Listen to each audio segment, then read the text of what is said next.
Hi guys. सबसे पहले आज हम क्लास 9 पॉलिनोमियल्स चैप्टर स्टार्ट करने वाले हैं। ठीक है, चलिए शुरू करते हैं। प्रीवियसली आपने इस तरह के एक एक्सप्रेशंस आई थिंक सॉल्व किए हैं क्लास 8 में, राइट, या 7 में। X plus y whole square is equal to x square plus 2xy plus y square. Similarly x minus y whole square ये आपने किया है। और x square minus y square equal to x plus y into x minus y, ये भी आपने किया है, राइट। तो आपने इससे पहले जो किया था उसके यूज़ करके आपने फैक्टराइजेशन किया था, पर आपने कोई थियोरेटिकल चीज़ नहीं पढ़ी थी कि क्यों करते हैं हम, कैसे करते हैं, ये आपने नहीं पढ़ा था। बस आपने ये फार्मूलाज पढ़े थे। इस चैप्टर में हम सिमिलर चीज़ें पढ़ने वाले हैं, which is called polynomials. In fact ये फैक्टर थ्योरम से कैसे आया ये चीज़, ये आप इस चैप्टर में पढ़ने वाले हैं। ये फार्मूला से डिराइव हुए हैं, right.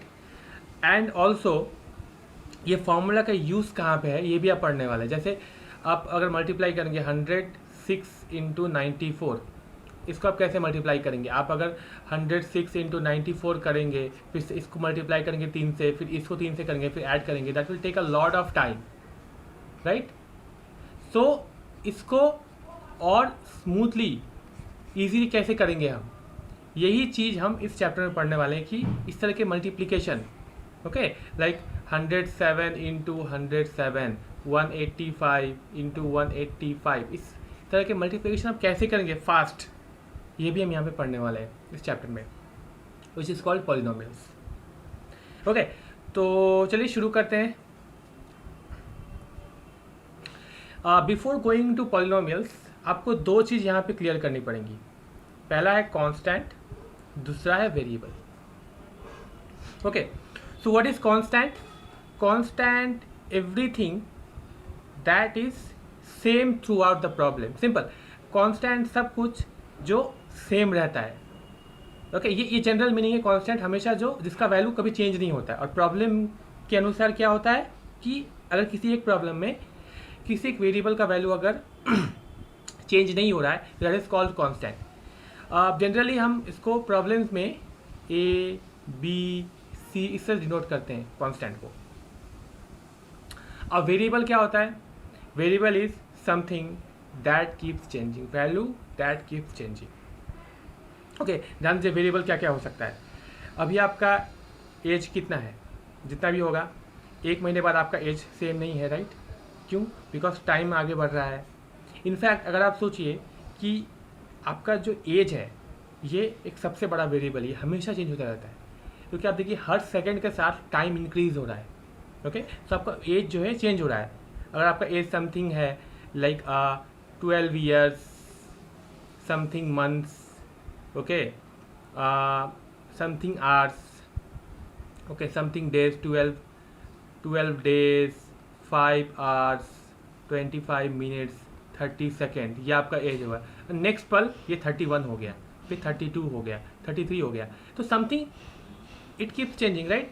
Your age keeps changing, so that is the biggest variable. Okay, तो in general variable is something that keeps changing. Okay, अगर मैथमेटिकल एस्पेक्ट में देखेंगे तो वेरिएबल जो है ये इसकी वैल्यू चेंज होती रहती है। ओके, ये जनरली इसको हम एक्स वाई जेड इस सब नोट करते हैं वेरिएबल्स को। प्रॉब्लम्स में आप कंफ्यूज मत हुए कि ये जो है ये चीज़ें जनरली ये नोटेशन होता है। प्लस अगर आप प्रॉब्लम सॉल्व करेंगे, प्रैक्टिस कर देंगे, तो आपको पता चल जाएगा कि कौन सा वेरिएबल है, कौन सा कांस्टेंट है, प्रॉब्लम से मेंशन रहता है। Okay, but in general x y z a b c ये जो है ये सारे वेरिएबल, ये ए बी सी कॉन्स्टेंट्स है और एक्स वाई जेड वेरिएबल्स हैं। ओके, इसके बाद चलिए हम अब एग्जांपल देखते हैं मैथमेटिकल वे में। तो चलिए आपको ये क्या दिख रहा है, this is the square, right. ये स्क्वायर है, ओके, स्क्वायर है, राइट। अब देखिए ध्यान से, इसका पेरीमीटर क्या है, स्क्वायर का पेरीमीटर क्या होता है बताइए। स्क्वायर का पेरीमीटर होता है 4 इंटू साइड लेंथ। यहाँ पे साइड लेंथ कितना है, 3 है। और ध्यान दीजिए यहाँ पे 3 जो है, ये 3 है, कांस्टेंट है। ओके, यहाँ पे 3 क्या है, 3 है, कांस्टेंट है, सिंगल कांस्टेंट, ये 3 का वैल्यू चेंज नहीं होने वाला है। ओके, इसका पेरीमीटर 4 × 3 है, राइट। अच्छा, मैं अगर बोलूँ आपसे कि 3 को नहीं, मुझे पेरीमीटर 5 निकालो, मतलब स्क्वायर का अगर साइड 5 है तो उसका पेरीमीटर क्या होगा। ओके, तो मैं बोलूँगा कि ठीक है, पेरीमीटर जो है, पेरीमीटर हो जाएगा 4 × 5। ओके, सिमिलरली अगर मैं इसका फिर से मैं चेंज कर दूँ कि इसका जो है साइड 10 हो जाए, स्क्वायर का साइड। ओके, तो पेरीमीटर क्या हो जाएगा इसका, 4 × 10। अभी देखो यहाँ पे बार बार इसका वैल्यू चेंज हो रहा है, ध्यान दो, इसका वैल्यू यहाँ पे चेंज हो रहा है, राइट। सो इस चीज को हम कैसे लिख सकते हैं, इसको अगर हम एक साथ लिखना चाहें इन जनरल तो हम लिख सकते हैं क्या, perimeter is equal to 4 × x। ध्यान दीजिए यहाँ पे देखिए, पहले इनिशियली आपने 3 बोला तो मैंने 3 के लिए पेरीमीटर निकाला, फिर साइड फॉर साइड 5 लेंथ का अगर साइड है सारे स्क्वायर का तो हमने 4 × 5 निकाला। नेक्स्ट हमने दिया पेरीमीटर का वैल्यू 4 × 10, मतलब अगर यहाँ पे साइड, इस साइड का लेंथ 10 हो गया तो यहाँ पे क्या हो जाएगा, पेरीमीटर 4 × 10 हो जाएगा। पर यहाँ पे देखिए, यहाँ पे ये जो ये वैल्यू है ये हमेशा चेंज हो रहा है, राइट। तो हमने क्या कर दिया, इसकी जगह हमने x डाल दिया। ध्यान दीजिए, this is actually called variable, यही है वेरिएबल। मैं आपको एक एग्जाम्पल के तौर पे दिखा रहा हूँ एक प्रॉब्लम में कि यहाँ पे देखिए x का वैल्यू यहाँ पे चेंज हो रहा है, पहले इनिशियली 3 था, फिर 5 हुआ, फिर 10 हो गया। अभी अगर आप मुझसे बोलेंगे, आप मुझसे बोलेंगे पेरीमीटर निकालेंगे तो आप बोलेंगे कि ठीक है, x का वैल्यू हम 15 कर दीजिए, इसका पेरीमीटर निकालिए आप, तो मैं यहाँ पे x की वैल्यू 15 पुट कर दूंगा तो ये हो जाएगा 4 × 15 = 60। तो इस तरीके से हम यहाँ पे स्क्वायर क्रिएट कर सकते हैं। ओके, देखिए ध्यान से, यहाँ पे इस तरीके से हम यहाँ पे स्क्वायर क्रिएट कर सकते हैं। देखिए ये जो स्क्वायर है, अब देखिए यहाँ पे ये साइड x हो गया, अब यहाँ पे x की वैल्यू आप कुछ भी डालेंगे, स्क्वायर का पेरीमीटर आ जाएगा। Is it clear. तो ये पेरीमीटर का एक कह सकते हैं, पेरीमीटर का एक पॉलिनोमियल हो गया। ये इसको बोलते हैं वन सिंगल टर्म पॉलिनोमियल। ये आगे हम बताएंगे टर्म क्या होता है, आगे मैं बताऊंगा। सिमिलरली अगर एरिया निकालेंगे एक स्क्वायर का, तो एरिया क्या हो जाता है, स्क्वायर होता है साइड इंटू साइड। तो यहाँ पे ये जो x वेरिएबल है, जो कि साइड का लेंथ x वेरिएबल है, क्योंकि यहाँ पे जो हमने वेरिएबल का लेंथ जो है हमने स्क्वायर का साइड जो हमने वेरिएबल लिया है, राइट। तो यहाँ पे एरिया हो जाएगा x × x, that is x²। This is the area of square. Okay, ध्यान दीजिए, तो एरिया आ गया, पेरीमीटर आ गया। ओके, तो ये जो हम लिख रहे हैं ना, this is actually called a polynomial. ये एक टाइप का पॉलिनोमियल है। ओके, 4x एक पॉलिनोमियल हुआ, इसको हम लिख सकते हैं इस तरह से, p of x = 4x, p for polynomial and x is the variable. Okay, and similarly x²। ठीक है, आगे बढ़ते हैं फिर।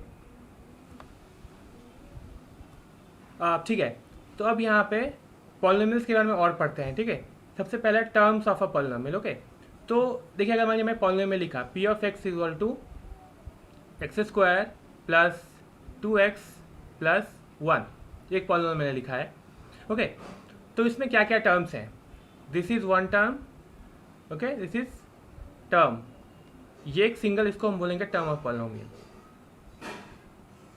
ओके, ये भी तो एक टर्म हो गया, ये भी एक टर्म हो गया।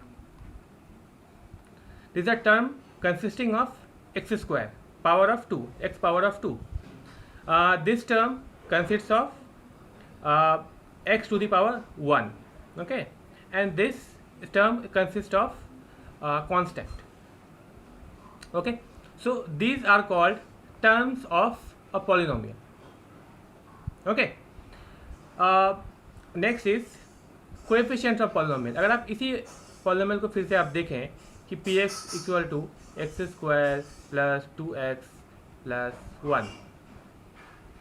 ओके, तो अभी देखिए यहाँ पे इसमें देखिए एक्स स्क्वायर, ये x is a variable, right, x is a variable, यहाँ पे एक्स हमारा वेरिएबल है, ओके। और एक्स स्क्वायर का देखिए इसके साथ में कोई यहाँ पे नंबर नहीं है, बट इसको हम लिख सकते हैं 1 into x square plus 2 into x plus 1 into x to the power 0, okay. So यहाँ पे कह सकते हैं कि एक्स स्क्वायर, एक्स का जो पावर 2 है, इससे कोएफिशिएंट हो गया 1, this is called coefficient, coefficient of x square, ये हो गया कोएफिशिएंट ऑफ एक्स स्क्वायर, ध्यान दीजिए, ठीक है। ये 2 into x, so this 2 is called coefficient of x, okay. तो कोएफिशिएंट मेरे लिए क्या होता है, एक वेरिएबल के साथ अगर कोई एक नंबर ऐड है, नंबर उसके साथ लगा हुआ है, ओके, मल्टीप्लाइड है, टेक्निकली मल्टीप्लाइड कह सकते, मल्टीप्लाइड होना चाहिए नंबर, ओके। तो वेरिएबल के साथ कोई अगर नंबर मल्टीप्लाइड है, then we say that that number is the coefficient of x. और यहाँ पे 1 is the coefficient of x to the power 0, okay, coefficient of x to the power 0, okay. अच्छा, आप बताइए कि अगर मैंने यहाँ से मान लीजिए 2x हटा दिया, ओके, और यहाँ पे मैंने 3 डाल दिया, एक्स स्क्वायर प्लस 3, ये अगर आपका पॉलिनोमियल हो गया, ओके, तो यहाँ पे कोएफिशिएंट ऑफ एक्स स्क्वायर हो जाएगा 1, ओके। अच्छा, कोएफिशिएंट ऑफ एक्स क्या हो जाएगा फिर, याद रखिएगा, इसको तब भी हम लिख सकते हैं x square 1 into x square plus 0 into x plus 3 into x to the power 0। तो यहाँ पे coefficient of x square is 1, okay, 1 is the coefficient of x square and 0, देखिए यहाँ पे x का वैल्यू वेरिएबल नहीं है, बट यहाँ पे x के साथ आप 0 मल्टीप्लाई करके लिख सकते हैं इसको, राइट, क्योंकि अल्टीमेटली प्लस 0 यहाँ पे 0 कैंसिल आउट हो जाएगा, अल्टीमेटली यही हो जाएगा, but we can write that coefficient of 0 is the coefficient of x, okay. ये याद रखना, क्वेश्चंस में आ सकते हैं कि मान लो कोई वेरिएबल दिया नहीं है, उससे कोएफिशिएंट पूछा है, तो वहाँ पे उसका आंसर होगा 0, ठीक है, बहुत सिंपल है। यहाँ पे similarly 3 is the coefficient of x, okay. Now see this 3, यहाँ पे देखिए 3, अगर आपके पास एक पॉलिनोमियल आ जाए such that px is equal to only 3, अगर ये एक पॉलिनोमियल आ जाए तो क्या ये पॉलिनोमियल होगा? ऑफ कोर्स ये भी एक पॉलिनोमियल है, पर यहाँ पे x का कोई वेरिएबल नहीं है, राइट, पर इसको हम ऐसा लिख सकते हैं 3 into x to the power 0, इसको ऐसा लिख सकते हैं हम, right, px equal to 3 into x to the power 0, right. So यहाँ पे x का पावर 0 है, इसीलिए इसको हम बोलते हैं 0 पॉलिनोमियल,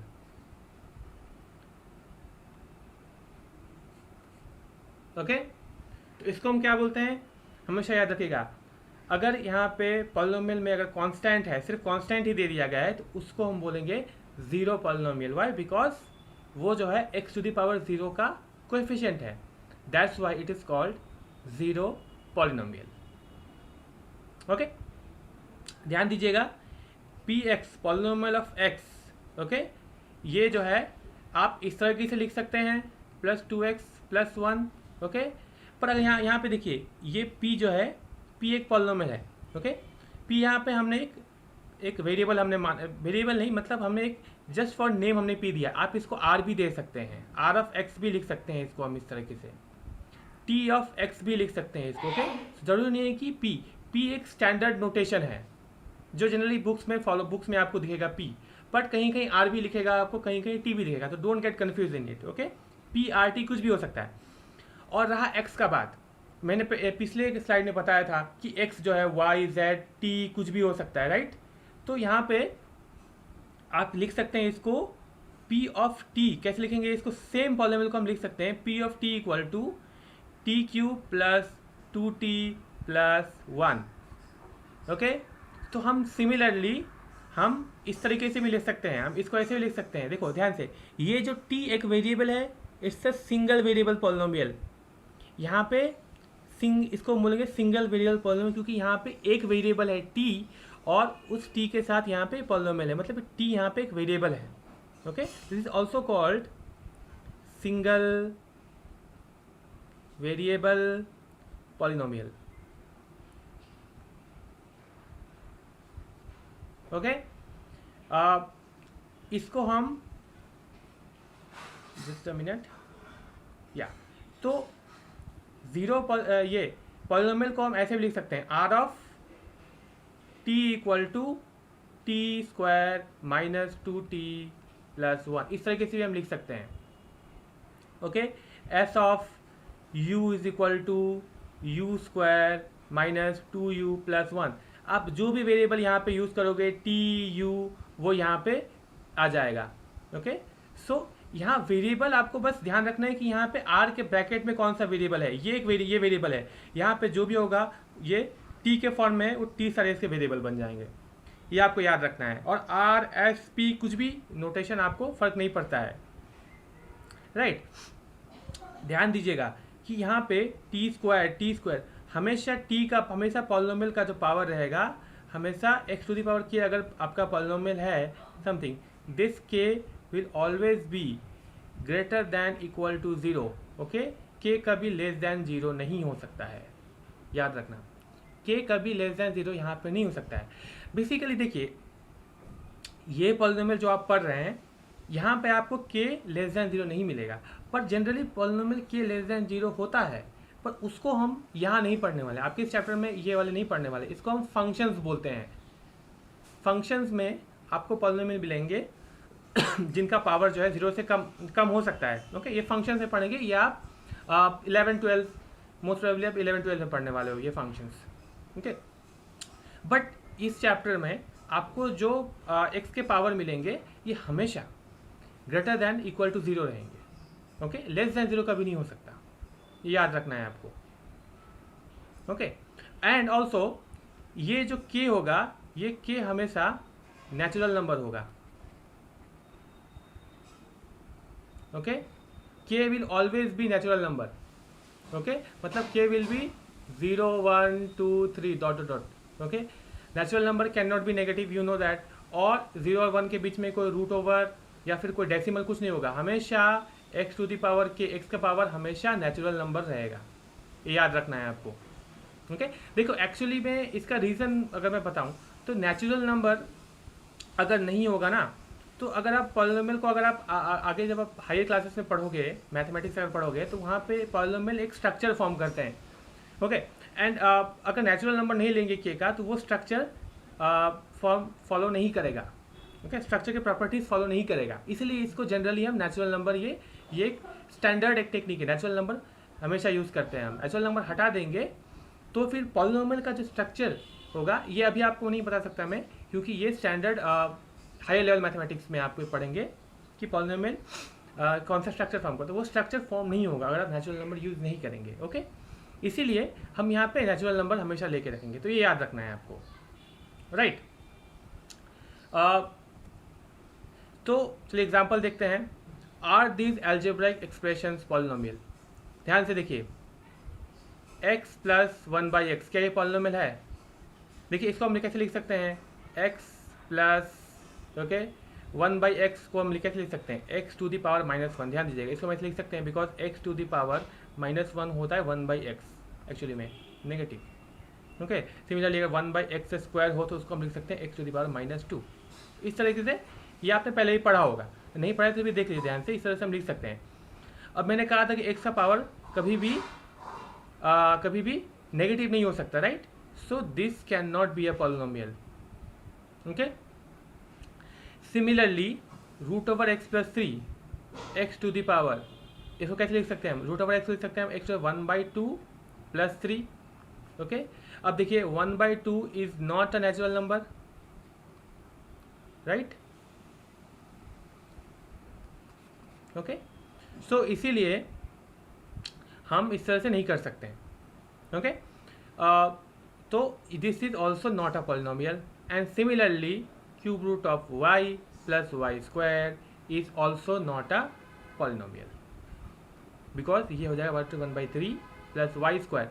तो देखिए यहाँ पे वाई स्क्वायर तो ठीक है, ये तो सेटिस्फाई कर रहा है, बट ये सेटिस्फाई नहीं कर रहा है। इससे क्या पता चलता है, अगर किसी भी इक्वेशन में अगर आपको कोई भी वेरिएबल का पावर अगर नेचुरल नंबर नहीं है, then it will not be a polynomial. ये आपको याद रखना है। तो ठीक है, ये आपके पॉलिनोमियल्स आपने पढ़ लिया है। ओके, ठीक है, आज के लिए तब इतना ही।